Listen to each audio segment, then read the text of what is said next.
सारीपाटाचा खेळ तेवढाच आवडीचा. लग्नानंतर मनोरंजन म्हणून म्हाळसा व खंडोबा हा सारीपाट खेळत आणि त्याच प्रथेला अनुसरून वेसावे गावातील बुधा भगत जे खंडोबाचे पारंपरिक भगत आहेत ते कुटुंबीय पंचमीला म्हणजे माघ महिन्यातील पंचमीला पौर्णिमेनंतर 5व्या दिवशी हा सारीपाटाचा खेळ ज्याला कोळी लोक एक्के बेरेचा खेळ असं म्हणतात ते 5 परतावणीच्या दिवशी घरात चक्क खेळतात. एकदम आनंदायी वातावरण असते. त्याचप्रमाणे भक्तिभावही आपल्याला दिसून येत. तर चला मंडळी त्या बुधा भक्ताच्या घरी जाऊया आणि हा खेळ कसा खेळला जातो ते प्रत्यक्ष पाहूया आणि त्यांच्याच तोंडून ऐकूया. सदानंदाचा हे कोट. जसं आता आपण बघितलं की आज हा जो खेळ रचलेला देवाचा सारीपाटासारखा आणि तुम्ही त्याला एक्के बेरे म्हटलं तर हा काय खेळ होता? पूर्वी शंकर आणि पार्वती हे सारीपाट खेळायचे. त्याच्यात खंडोबा आणि माळसा पण सारीपाट खेळायचे. पण आता सारीपाट पहिल्यासारखं नाही राहिलं. आता एक नवीन पद्धत आमच्या इथे पहिल्यापासून चालत आली आहे. त्याच्यामध्ये आम्ही सारीपाट न वापरता आम्ही चिचोके वापरतो. जे आपले चिचा असतात त्यांच्या जे बिया असतात त्या बियांचा वापर करतो.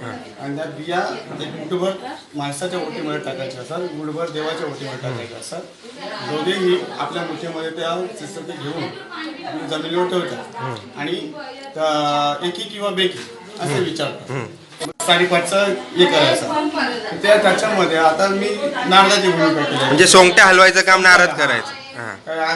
देव जिंकला की माणसा जिंकला याचा म्हणजे न्याय निवारण करायला एक मध्यस्थी कोणतरी पाहिजे होता. बरोबर. त्या टायमाला नारद म्हणजे एक ब्रह्माचा पुत्र होता आणि तो त्याच्यामध्ये त्याची मध्यस्थी असायची. कोण जिंकला ते बरोबर. तो कोणाची चिटिंग नको होते त्या टायमाला. बाहेरचा माणूस पाहिजे. देवाबरोबर येव आहे ते नाही असं ते नाही झालं पाहिजे म्हणून ती कोणाकोण माझी मध्यस्थी असायचा. म्हणून आज मी त्याची भूमिका मी. आणि एक्के बोलल्यावर काय करतात? आता जर मुठीमध्ये आपले चिचोके ठेवून ते आपण खाली ठेवले जमिनीवर की समोरचा व्यक्ती एकी किंवा बेकी म्हणजे समोरचा नागरिक बाहेर बसला होता तो देव, आतमध्ये बसली ती माणसा. त्याने बोललं की एकी बोलल्यानंतर ते आपण जे चिचोके असतात ते मोजायचे असतात. मोजताना आपण 2-2 मोजायचे असतात त्याच्यामध्ये. आणि 2-2 मोजताना जर 2-2 शेवटला पण 2च राहिले तर बेकी.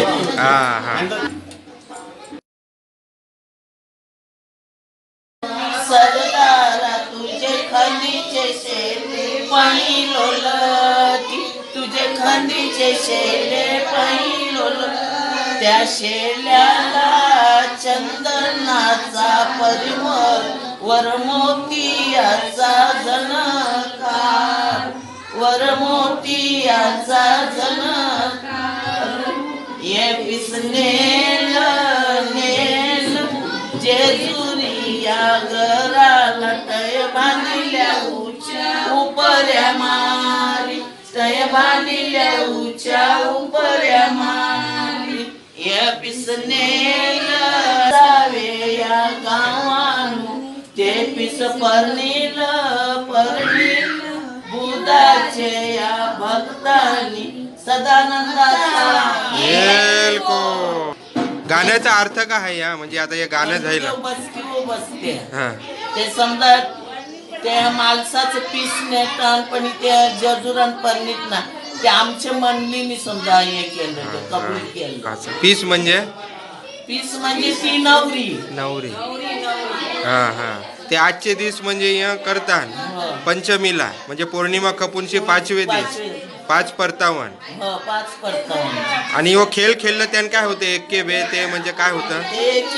सोंगट्यासारखं खेळतात. सोंगट्यासारखं म्हणजे मालसा आणि खंडू म्हणजे सारीपाट जसं खेळावतं तसं सारीपाट. असं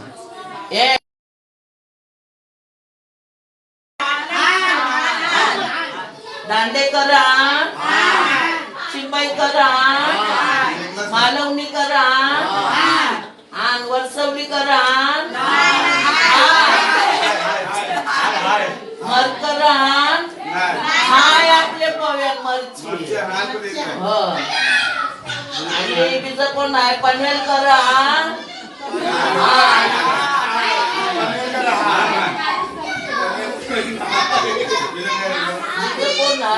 एलको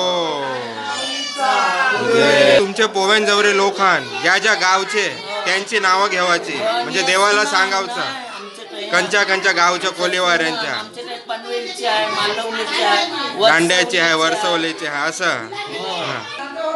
हा डाव्या बाजूला खंडोबा नाही आणि ही उजवी आहे ती माळसा देवी यांचे करे मांडतात.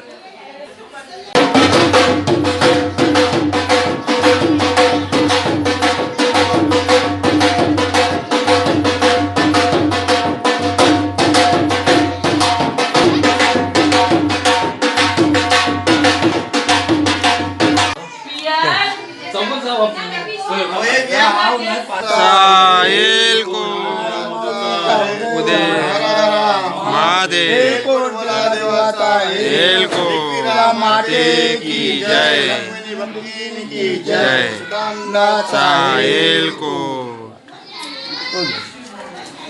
आनंदाचा एलको मुलीचा उदय महादेव उडव भंडार माते की जय की जय. आपण देवाला जे आपण अर्पण करतो ना नारळा तर हिरा अर्पण करतो आपण देवाला त्याच्यावर आपण पान सुपारी म्हणजे तळी भंडार भंडार भरावचा. जसं आपण करतो हा हा तसंच आहे. हा ते देवाला आपल्याला देवाला लागतं. तेव्हा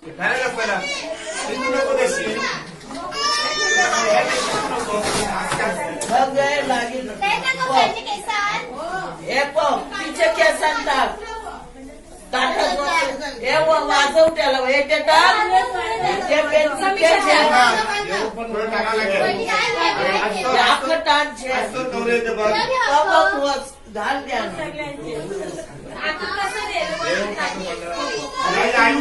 घाल द्या वरती आहे ती